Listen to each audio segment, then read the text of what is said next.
রান্না হয়েছে কি, যেখানে নাড়ু হবে নারকোল, কাঁকড়া মাছ সেদ্ধ,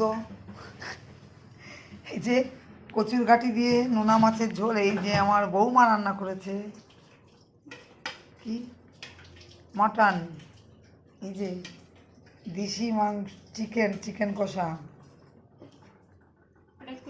এই যে রান্না করছে আমার মা, রান্না আমাকে করতে দিচ্ছে না, রান্না করছে আবার মাজা ধোয়া করে নিচ্ছে। এই যে লাউর পাতা দিয়ে ইলিশ মাছের পাতুরি হচ্ছে, সব কিছু আগে থেকেই মেখে রেখেছে।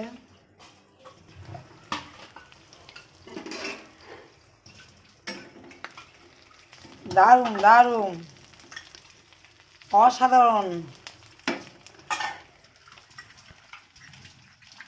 খেয়ে দেখতে হবে মা যে কেমন টেস্ট হয়েছে। কিন্তু যা খাইয়েছে এখন চিকেন কষা, ওইগুলো আগে হজম করে নেই।